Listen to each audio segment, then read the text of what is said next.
kembali bersama teman saya. Kami ingin mempresentasikan dan memperkenalkan pengimbasan modul 1.4 yang kami kerjakan mengenai disiplin positif.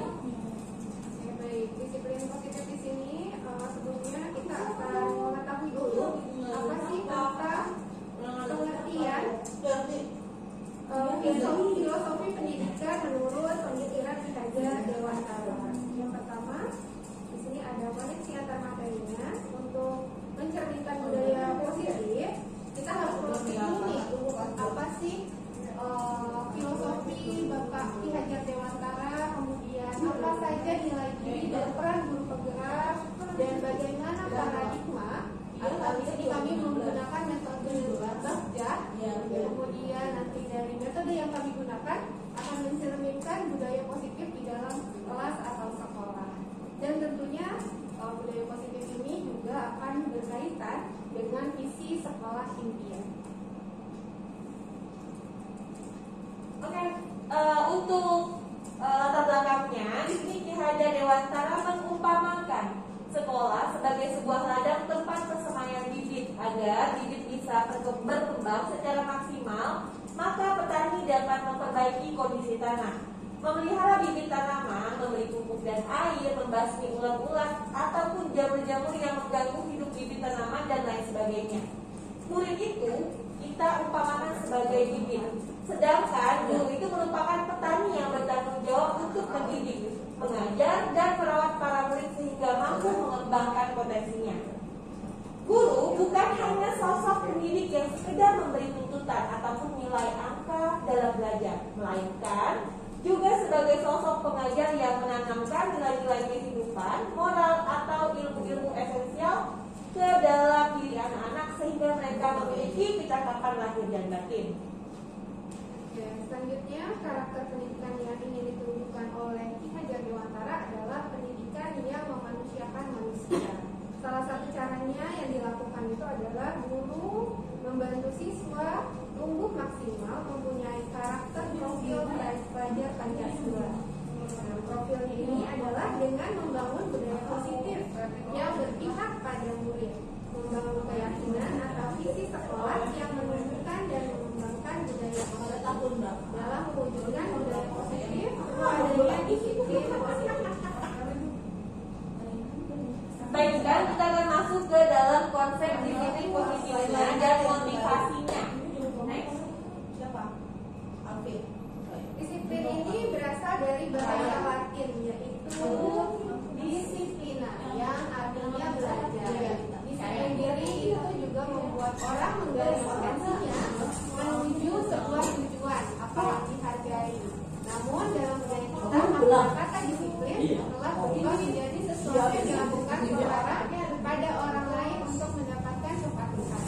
Kata disiplin cenderung dihubungkan dengan ketidakjelasan, bukan dengan apa yang kita hargai atau suka pada suatu tujuan mulia yang substansi dan mengurangi pelanggarnya. Baik, Bapak Ki Hajar Dewantara menyatakan bahwa untuk mewujudkan murid yang merdeka itu, yaitu murid harus memiliki disiplin yang kuat yang berasal dari dirinya ataupun berasal dari luar dirinya. Di mana ada kemerdekaan, disitulah harus ada disiplin yang kuat. Sungguh disiplin ini bersifat self disiplin, yaitu kita sendiri yang mewajibkan kita dengan sekeras-kerasnya, tetapi itu sama saja. Sebab jikalau kita tidak cakap melakukan self disiplin, wajiblah penguasa lain mendisiplin diri kita. Dan peraturan demikian itulah harus ada di dalam suasana yang merdeka. Oh iya. Ini adalah profil pelajar Pancasila yang punya Desi. Ada 6 profil Pancasila, yaitu kebersamaan global, kemudian bergotong royong, ada kreatif, nalar kritis, mandiri, dan yang terakhir di sini ada beriman kepada Tuhan yang Maha Esa. Baik, teman-teman, sekarang ini masih rangkaian gabungan dari yang tadi ya. Ini menurut Ki Hajar Dewantara, untuk tujuan dari pendidikan itu adalah mewujudkan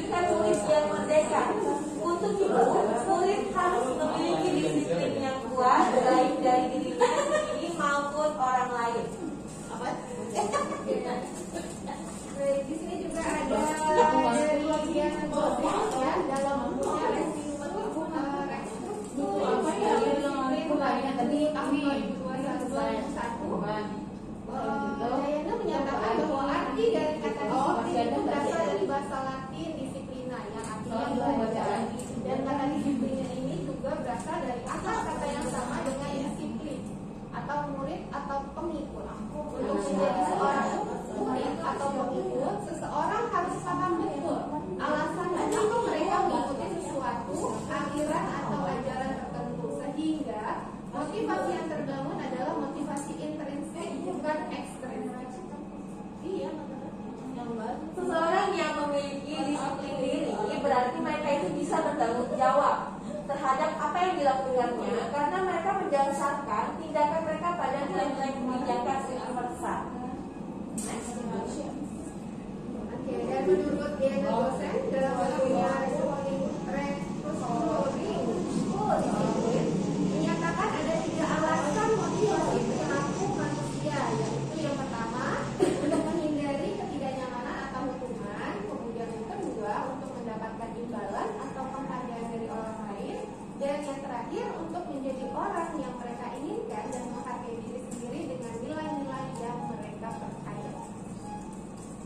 Nah, sekarang kita lihat untuk tujuan disiplin positif ini, yaitu yang pertama, bukan yang pertama ya, ini memang tujuannya menanamkan motivasi. Yang ketiga pada murid-murid kita, yaitu untuk menjadi orang yang mereka inginkan dan menghargai diri sendiri dengan nilai-nilai yang mereka percaya. Dan selanjutnya di sini ada kebutuhan dasar manusia. Seluruh tindakan manusia memiliki tujuan tertentu tentunya. Semua yang kita lakukan adalah usaha terbaik kita untuk mendapatkan apa yang kita inginkan. Jadi ketika mendapatkan apa yang kita inginkan, sebetulnya saat itu kita sedang memenuhi salah satu atau lebih dari satu kebutuhan dasar. Saat murid melakukan tindakan yang bertentangan dengan nilai kebaikan, sebenarnya mereka gagal memenuhi kebutuhan dasarnya sendiri. Jadi di sini ada 5 kebutuhan dasar manusia. Yang pertama itu tentunya kebutuhan bertahan hidup. Kebutuhan bertahan hidup atau survival adalah kebutuhan yang bersifat fisiologis untuk bertahan hidup. Misalnya kesehatan, rumah, dan makanan. Komponen psikologis pada kebutuhan ini meliputi kebutuhan akan perasaan aman. Dan yang kedua, tentunya kebutuhan selanjutnya adalah cinta kasih atau kasih sayang, kebutuhan untuk diterima. Kebutuhan untuk mencintai dan memiliki meliputi kebutuhan yang akan berhubungan dengan koneksi sosial. Jadi kebutuhan untuk memberi dan menerima kasih sayang dan kebutuhan untuk merasa menjadi bagian dari suatu kelompok. Kebutuhan ini juga meliputi keinginan untuk tetap terhubung dengan orang lain seperti teman, keluarga, pasangan hidup, teman kerja, binatang peliharaan, dan kelompok di mana kita tergabung. Baik, yang ketiga itu ada penguasaan, kebutuhan pengakuan atas kemampuan. Kebutuhan ini berhubungan dengan kekuatan untuk mencapai sesuatu, menjadi kompeten, menjadi terampil, diakui atas prestasi dan keterampilan kita, didengarkan dan memiliki rasa harga diri. Kebutuhan ini meliputi keinginan untuk dianggap berharga, ya, bisa membuat perbedaan, bisa membuat pencapaian, kompeten, diakui, dihormati. Ini meliputi self-esteem dan keinginan untuk meninggalkan pengaruh. Dan selanjutnya yaitu adalah kebebasan. Kebebasan, kebutuhan akan pilihan. Jadi kebutuhan untuk bebas adalah kebutuhan akan kemandirian atau otonomi, memiliki pilihan, dan mampu mengendalikan arah hidup seseorang. Jika anak-anak dengan kebutuhan kebebasan yang tinggi menginginkan pilihan, mereka perlu banyak bergerak, suka mencoba-coba, tidak terlalu terpengaruh orang lain, dan senang mencoba hal yang baru dan menarik. Dan ini yang terakhir, yaitu kebutuhan dasar manusia yang semuanya memang kita harapkan, yaitu kesenangan. Nah, di sini kebutuhan untuk merasa senang. Kita semuanya pasti membutuhkan kesenangan. Kebutuhan akan kesenangan ini adalah kebutuhan untuk mencari kesenangan, bermain, dan tertawa tentunya. Anak-anak dengan kebutuhan dasar kesenangan yang tinggi biasanya ingin menikmati apa yang mereka lakukan. Mereka mereka juga konsentrasi tinggi saat mengerjakan hal yang mereka senangi. Mereka suka permainan dan suka mengoleksi barang, suka bergurau, suka melucu, dan juga menggemaskan, bahkan saat bertingkah laku buruk.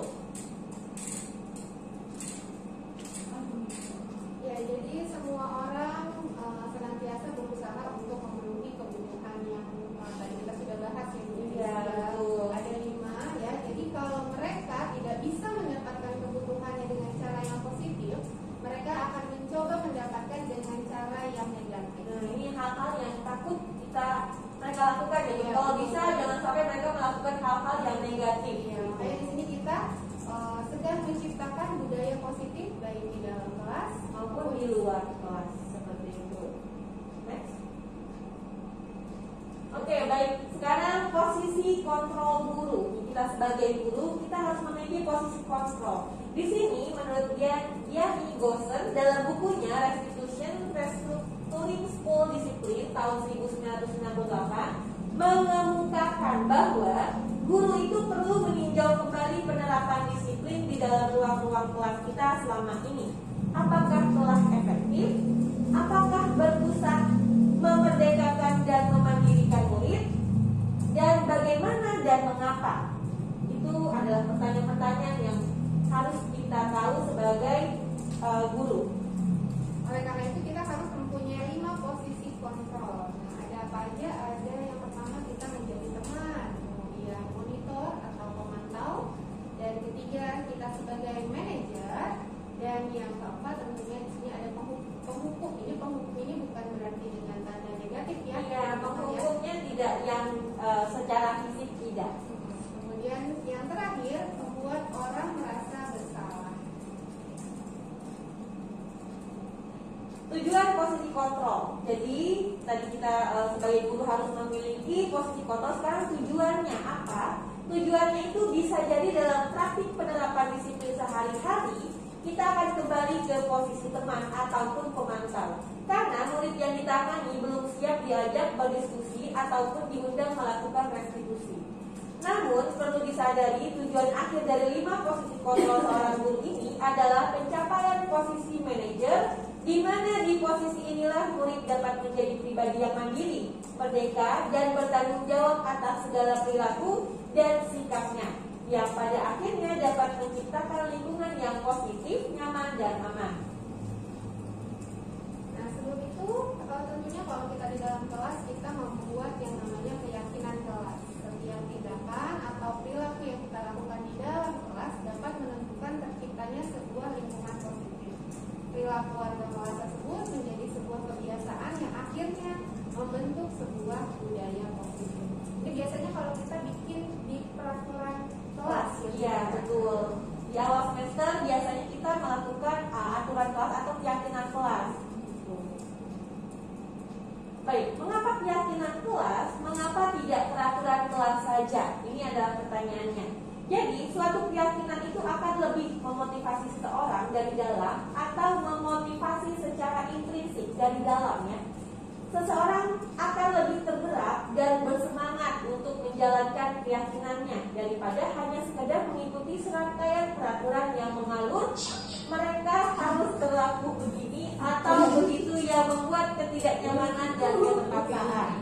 Jadi oleh karena itu ya Bun ya, namanya itu disebut keyakinan kelas. Jadi kalau misalnya nanti guru-guru di sini ketika awal semester bisa membuat keyakinan kelas, bukan peraturan kelas. Karena kalau peraturan kelas itu pasti kemungkinan akan dilanggar. Tapi kalau keyakinan kelas, keyakinan itu termotivasi dari dalam diri, insya Allah mereka tidak akan melanggar itu. Jadi mulai dari sekarang boleh buat guru-guru di sini mengganti peraturan kelasnya menjadi keyakinan kelas seperti itu. Jadi, untuk menumbuhkan budaya positif dari bahasa tentunya ya Bunda Desi, yang tadinya tidak peraturan kelas, karena kita rubah menjadi keyakinan kelas. Iya betul. Ini adalah contoh pembuatan keyakinan kelas. Bagaimana caranya? Yaitu yang pertama, keyakinan kelas tidaklah bersifat lebih abstrak. Kemudian yang kedua, keyakinan kelas dituliskan berupa pernyataan-pernyataan universal. Selanjutnya, pernyataan keyakinan kelas senantiasa dibuat dalam bentuk positif. Dan selanjutnya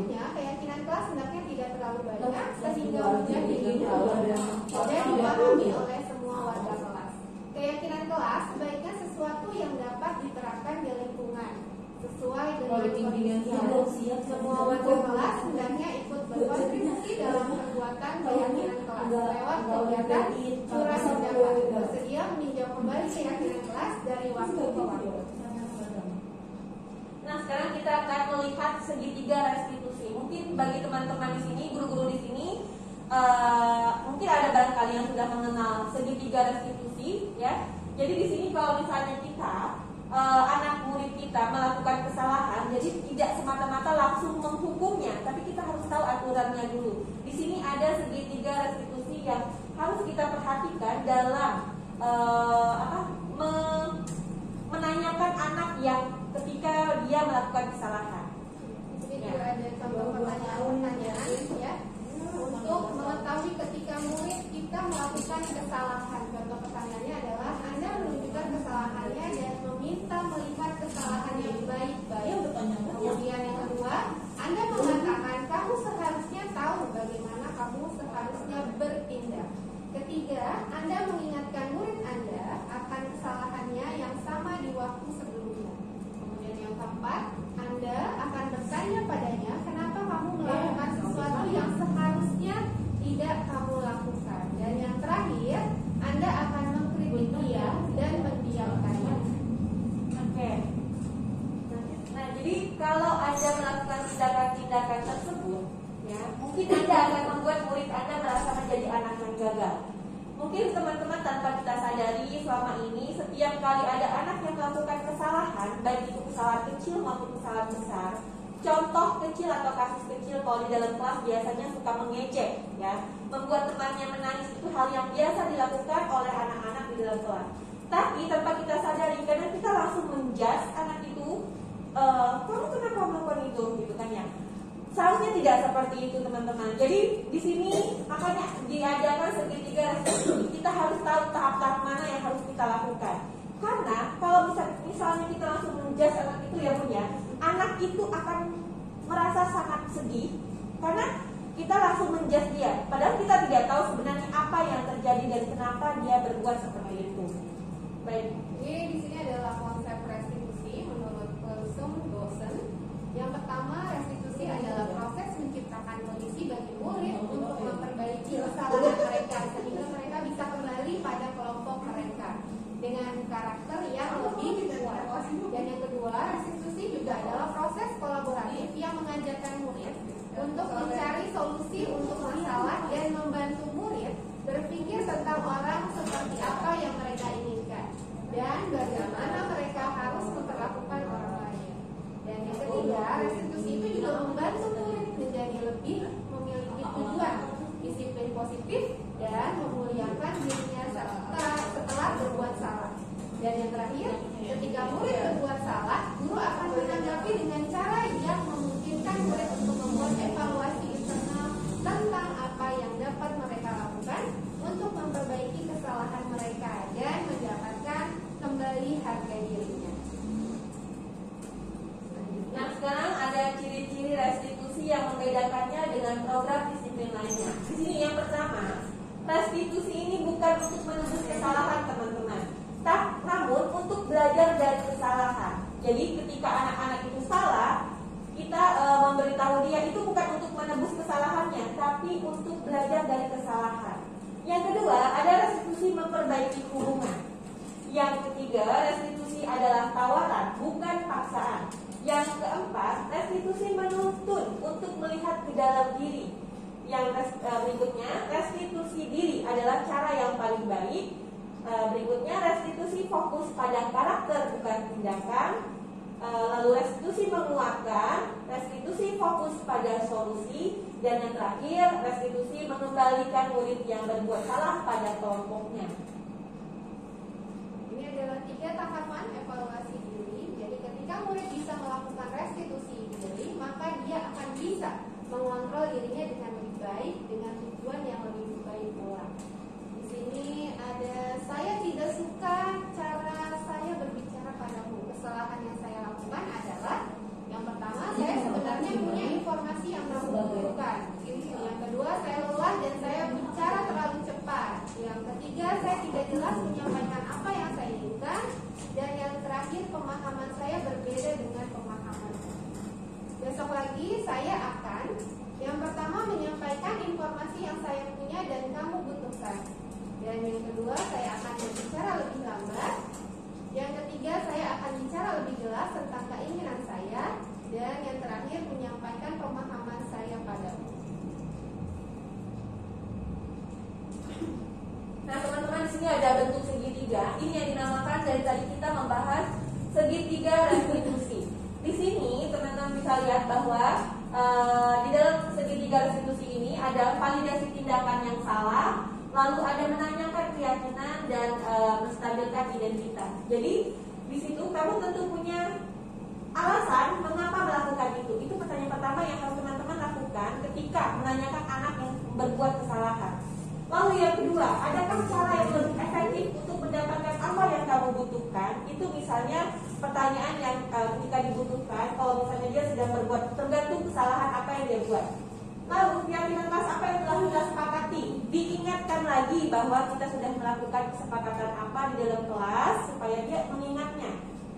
Lalu kamu ingin menjadi orang yang seperti apa? Jangan lupa menanyakan pertanyaan semacam itu biar mengingat dia lagi atau memotivasi dia lagi bahwa dia sebenarnya itu bisa melakukan yang lebih baik dari perbuatan dia. Nah, lalu setiap orang pasti pernah melakukan kesalahan. Tentunya ini harus disampaikan supaya dia bisa termotivasi kembali dan belajar dari kesalahannya. Dan yang terakhir, kamu bukan satu-satunya yang pernah melakukan ini. Oke, ada tahapan-tahapan segitiga restitusi. Yang pertama di sini menstabilkan identitas. Bagian dasar dari segitiga bertujuan untuk mengubah identitas anak dari orang yang gagal karena melakukan kesalahan menjadi orang yang sukses. Dan yang kedua, tadi ada validasi tindakan yang salah. Nah, di sini setiap tindakan kita dilakukan dengan satu tujuan, yaitu memenuhi kebutuhan dasar. Dan yang ketiga, menanyakan keyakinan, yaitu teori kontrol menyatakan bahwa kita pada dasarnya termotivasi secara internal. Motivasi internal ini merupakan keyakinan positif yang timbul dari adanya kesadaran diri. Oke, baik teman-teman, berbagi praktik baik. Jadi kalau berbagi praktik baik ini sebenarnya setiap kelas itu sudah melakukan praktik baik ya, contohnya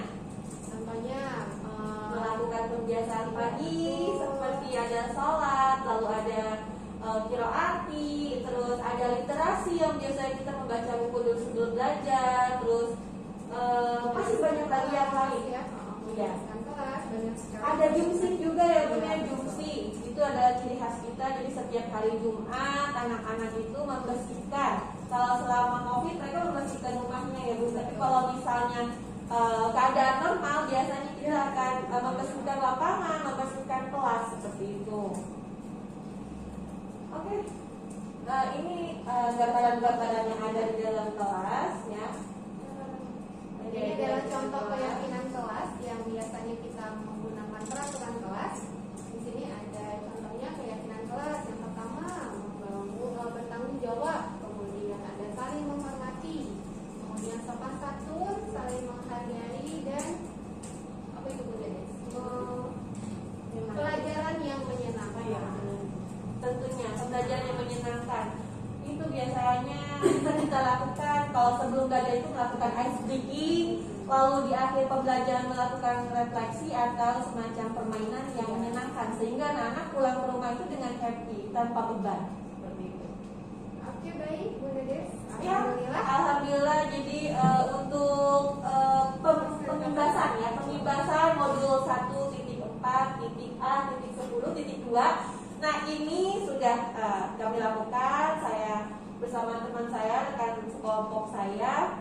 Terima kasih banyak atas teman-teman yang sudah meluangkan waktu untuk mendengarkan pembahasan dan praktik baik kami selama kami melakukan kegiatan calon guru penggerak. Semoga kita semua diberi kesehatan. Amin. Dan semoga bisa membangun